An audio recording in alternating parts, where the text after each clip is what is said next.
Alright guys, what's going on? Welcome in. So the annual green and white scrimmage just wrapped up for the New York Jets, and there's a lot of stuff to talk about here, okay? But before we dive into the practice, I do feel like it's important to talk about Dwayne Brown. As we all know, the Jets met with him today, and funny enough, he actually went to the green and white scrimmage game. And by the way, if you went to the game, let me know how it was down below in the comment section. Unfortunately, they didn't stream it, and according to Connor Hughes, it's for strategic reasons, so it is what it is. But going back to Dwayne Brown here, he attended the game or attended the scrimmage and met with a bunch of people, or was seen talking to a couple people.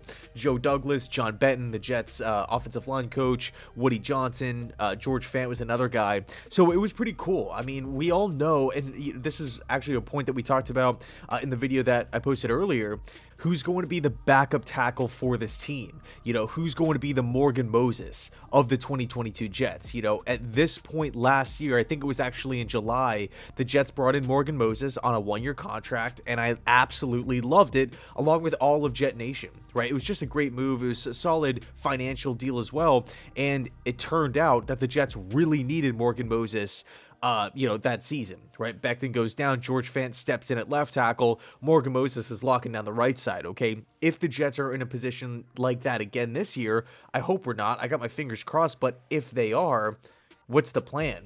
Connor McDermott, he got hurt tonight with an apparent leg injury, okay? So supposedly he couldn't put any weight on his leg, and the Jets haven't came out and said, oh, he's been diagnosed with this or that. It's still kind of up in the air, so I got to keep checking keep checking Twitter until something comes out. But now we're down an offensive lineman, okay, and we haven't even hit a preseason game yet. So will the Jets sign Dwayne Brown? I'm not sure. He started every game for the Seahawks last season.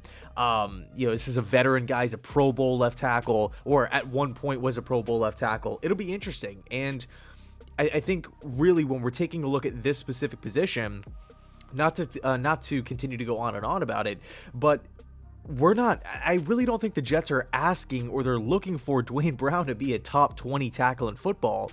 It's really the question of, are you better than what the Jets currently have? And in my opinion, the answer is yes. Now, Vinny Curry, DJ Reed, and Ty Johnson didn't participate in the scrimmage tonight, but when we take a look at the first half of the scrimmage, Zach Wilson lit it up. Supposedly, he was electric. In 2 drives, he went 7 of 9, 57 passing yards, 1 touchdown pass, no interceptions, which is awesome, and the other drive actually resulted in a field goal. And something that I found pretty intriguing, and this is according to multiple Jet beat reporters here, on both of Zach's incompletions, it could have went either way. They weren't egregious or anything like that, one of which was just an outright drop by Jeff Smith. The other was a bomb where Garrett Wilson couldn't get his feet in bounds. But if he did, it would have been a touchdown pass. Okay, so a slight overthrow there, but all in all, I mean, we're looking at those numbers here, and again, I didn't go, so I didn't really get that firsthand, viewpoint, that firsthand perspective. I'm sure many of you guys did, which is great, but to see how Zach Wilson, or to really hear how Zach Wilson's been performing in camp so far, and to come out in the first half looking the way he did, I think that's really, really important. Another interesting point is that Zach wasn't force-feeding one guy the football, like one guy was getting open, or he was picking on, one specific cornerback. No, he was spreading the football around, getting multiple guys involved here, okay? So a really, really positive first half for Zach Wilson. The other quarterback, Joe Flacco, coming off of a practice where he did throw 2 interceptions, supposedly looked great as well, okay? And we've talked so much about Joe Flacco on this, in the past couple videos here, just how important he is, in my opinion, to this, not only just to the team, but to the offense, the quarterback room specifically. He looked really good in the first half as well. He led a 75-yard, 9-play touchdown drive. Flacco's stats were 4 for 4 for 53 yards. Now, when we take a look at the second half, supposedly the offense looked pretty rocky. Okay, Zach Wilson started out 1 for 4 with an interception. Apparently, the interception went right through the defender. Okay, so not exactly what you want to hear. In his 2-minute drill, he was sacked multiple times, couldn't punch it in. It was a turnover on downs, and apparently Corey Davis had a pretty brutal drop. It seemed like there were a lot of drops tonight. Garrett Wilson, Elijah Moore, had a drop. Corey Davis, like we said, Jeff Smith earlier. And then when we take a look at Joe Flacco, he couldn't punch it in his 2-minute drive either, throwing an interception. Okay, so a good first half for the offense. The defense apparently adjusted in the second half, and we can kind of look at, this is the beauty of a green and white game, or a same team scrimmage here. It's a double-edged sword. So if we do take the optimistic point of view here, we look at it through, a glass half full lens.